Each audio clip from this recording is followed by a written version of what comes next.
Hey guys, and welcome back to the shop. If you're new here, I am the convicted Christian. I am 7 years, almost 8 years clean and sober, 8 years next month.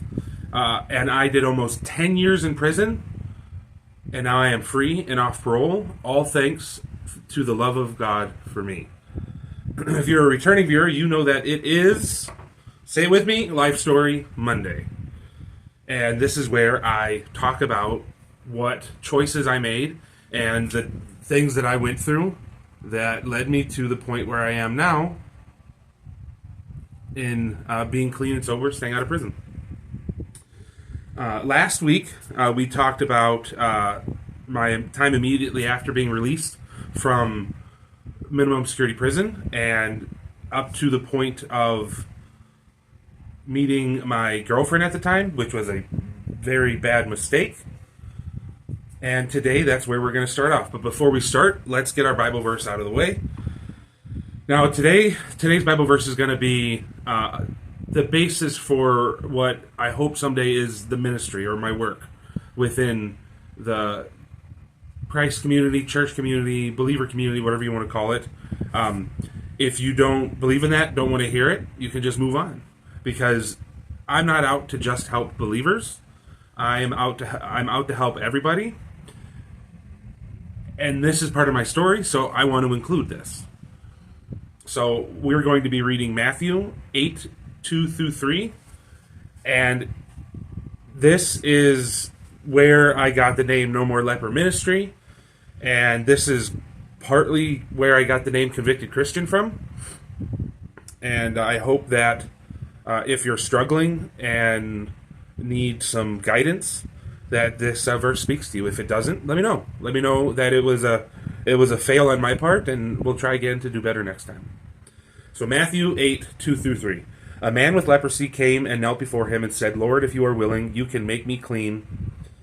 Jesus reached out his hand and touched the man. "I am willing," he said, "be clean." Immediately he was cleansed of his leprosy. So, a little history. If you don't know Judeo law, especially the Levitical law, you can't touch lepers. They can't even live in the same places that you used to live. And they'd have to go around wearing sackcloth, and they had to shave off their mustache, which was a huge deal.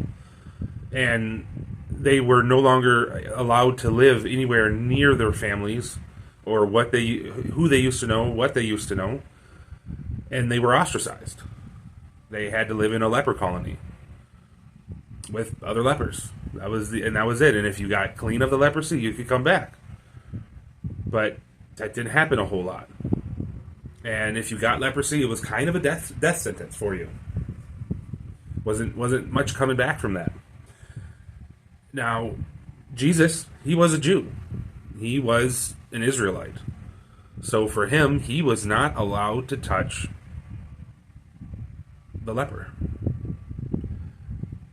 And this is where I really dig deep in there, because leprosy is just a metaphor for sin. And as a believer, and most believers, we all sin. And because of that, we're not good enough for, God's camp, aka heaven, eternal reward, whatever you want to call it.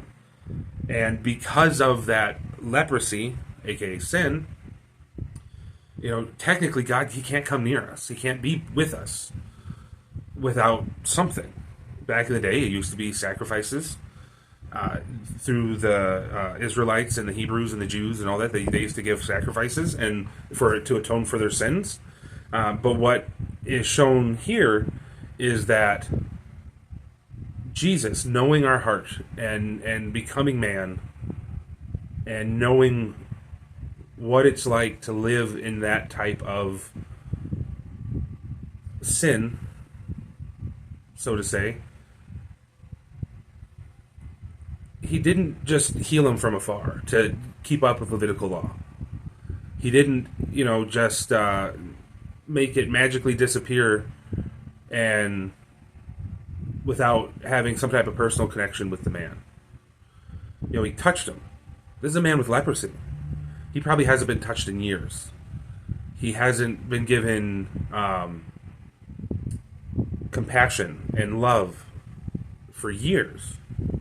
Something that I learned recently was that apparently the old Levitical priests used to carry rocks in their pockets, and they would hit the lepers whenever they came near. These people were not treated with respect because it was believed that they did something wrong and they were given leprosy. And Jesus reached out and touched this man's heart as well as his body and cleansed him of that.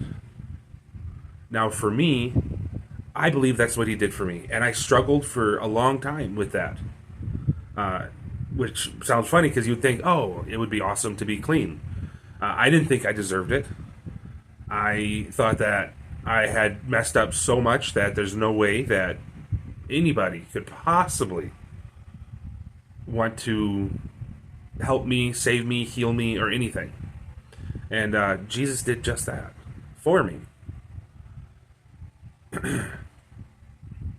And what that means for those of us that have struggled with alcohol and addiction, that something can love us and cleanse us of our guilt, our shame, our self-hatred, and give us compassion and love and mercy towards ourselves as well as our fellow man. It feels undeserved. At least to me it does. Or did. I still struggle with that here and there, but it's definitely something I know I've heard from other addicts and alcoholics. And so, if you're a believer, or if you're wanting more information, or if you're just thinking it over, remember that in the time of Jesus, he went to what was considered the worst of the worst in their community because God punished them on this plane, and he reached out and he touched his heart, and that's all he wants to do with you. He just wants to touch your heart in ways that you haven't been touched in years, and he wants to heal the parts of you that you think are unclean, that you think that have that leprosy on them. That's all he wants. And we just need to make the conscious effort to let him. Okay, so let's get down to it. So, the last thing I think I talked about was I met a girl, and she lived in a place pretty far from where I was living. And what I mean by pretty far was, at the time, it was about an hour and a half. For a guy that was still pretty fresh out of prison, and having his first car, which was also my dream car, my more modern dream car. That's a trek. That's a distance. And I was still on parole, or extended supervision, whatever you want to call it.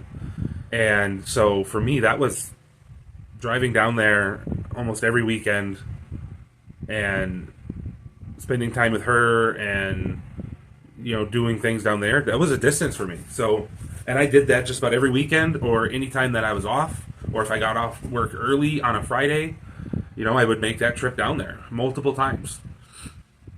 The problem is that she was a drinker.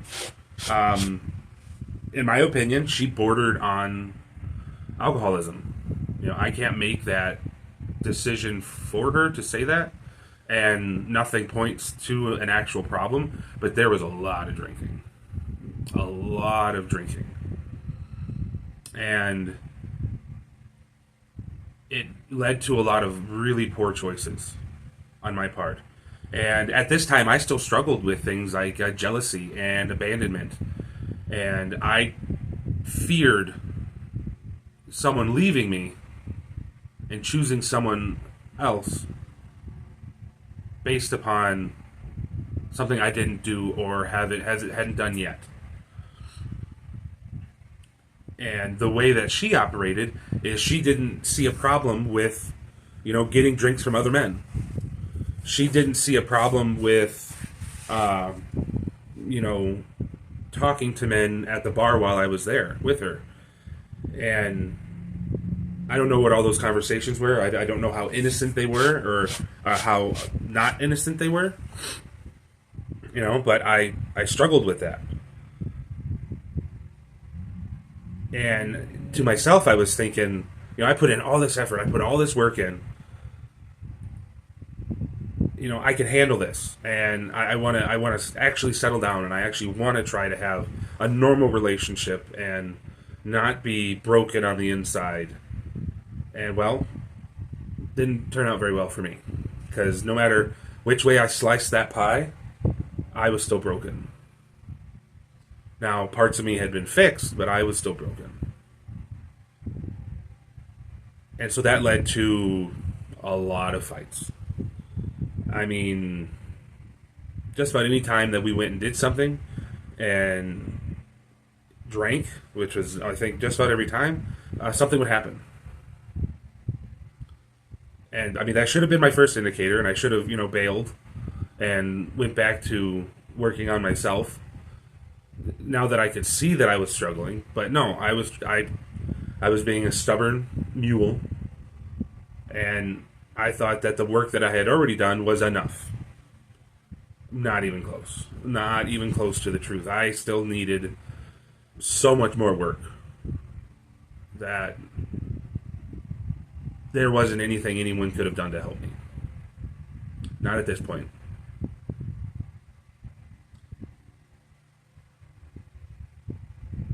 And that ended up leading to one night we ended up having an all out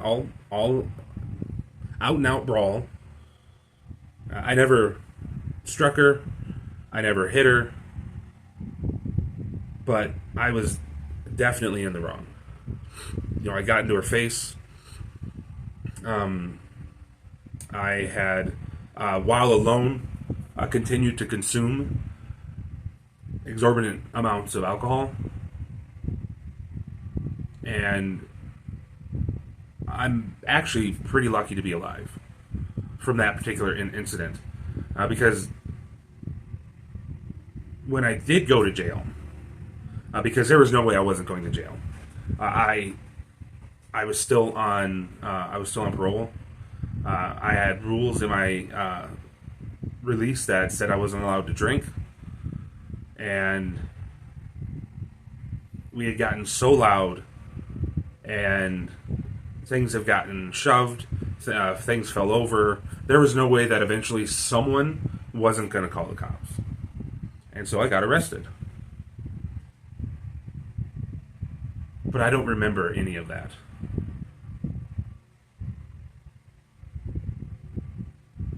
Because I had drank so much that to this day I don't remember almost any of that night. I remember waking up in the jail cell and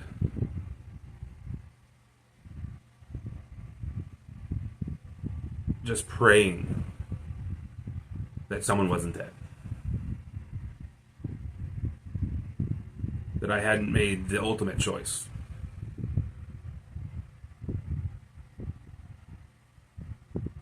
While under the influence again.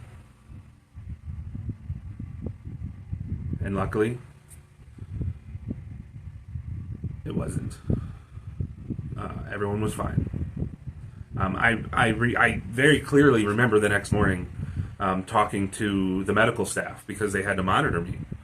Because for the first 3 or 4 hours of me being there, my BAC, my blood alcohol content, actually started getting higher.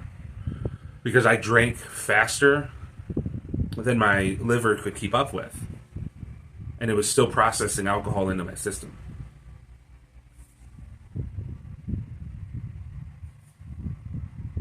And I ended up putting myself in a danger zone and almost drinking myself to an early grave.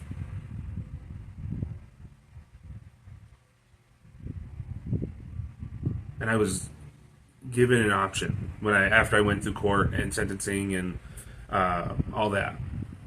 I was given a choice. You can either voluntarily go to a drug alcohol treatment center, or we can add a bunch of time onto your sentence, and you will have to do a bunch more time in prison. And of course, I didn't want to go back to prison. You know, I'd only been out 6 to 8 months at this point. And at the time, I didn't realize how much of a wake-up call this was going to be. I just knew that at the time, I just need to stay away from women. I just need to stay away from relationships. But because of that, leading me to do a treatment facility, I ended up coming to terms with what was really going on with me. I got to see some amazing presentations from amazing people. Bishop Buck, you know, you're probably never ever going to see this, but thank you.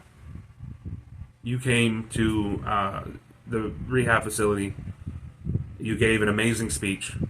You helped me see things in a different light, and helped shape how I was going to deal with certain traumas and certain hurts that I hadn't dealt with yet. So, thank you, Bishop Buck, for coming out to do that up here in Wisconsin. I don't know how many people tell you that you changed their life, but you changed mine. So I spent 4 months, 6 months. I spent a decent amount of time at this treatment facility. And while there, my main worker, started to notice that a lot of my issues that were just dealing with myself, I had already dealt with them. I needed real world experience to deal with them, but I had already put in the effort that I needed to really start to make some changes there. But I was struggling with relationships.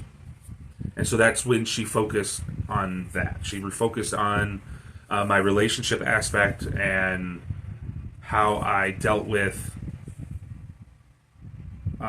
women and disappointment and all that stuff like that. And so kudos to you, Miss Hahn. I don't know where you are. I don't know if you're alive. I don't know how well you're doing. But you also changed my life. You helped me see things a little bit more positively. So thank you for everything you've done for me.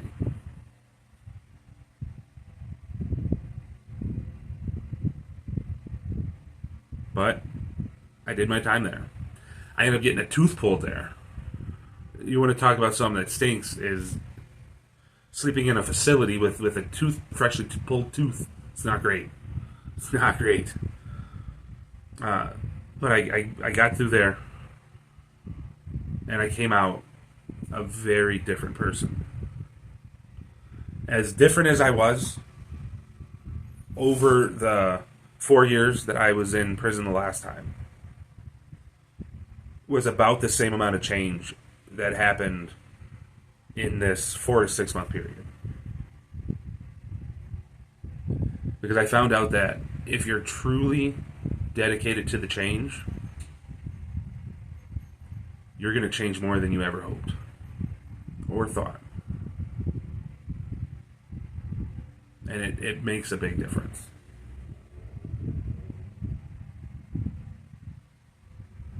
And after that, well,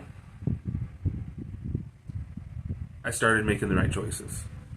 But if you want to know what those choices are, you'll have to tune in next week for next week's Life Story Monday, because this is where we're going to end it. Thank you guys for coming. I haven't gotten a lot of views on my last Hobby Friday. If you guys could go check that out. It's not very long. It's under 4 minutes. I'm not in that one because I couldn't figure out how to download one of the videos. But I will start getting video of that, and I'll start throwing them in there, maybe just as an extra side, a surprise video here and there. But let me know what you guys think. Let me know what you guys thought about this video. Comments really help. Likes help. All the stuff. Subscribe, blah, blah, blah, blah, blah, blah. All the things influencer / YouTube people say. But it does help. It doesn't help me. I don't make any money off of this. If I ever do, I don't know what it'll be like. But I currently don't make any money off of this. And I don't want to. I want to help other people. I want to help you guys. You, if you're watching this and you're struggling, you're the type of people I want to reach. And I don't want to evangelize to you. I don't want to push religion or my thoughts or my views. I just want to share my experiences with you. And hopefully help guide you through your next, couple of trying times so that you can stand on your own and you can start to help people. Because that's really what it's about, is helping other people. And that's what this channel is about. So, guys, I really hope that you guys are going to have an amazing week. I hope that you guys are blessed, gifted, you are able to manifest whatever destiny that you wanted. And you're loved. Always remember, if we're going to change the world, sometimes something has to touch our hearts so we can change ourselves. Take care, guys. I'll see you in the next video.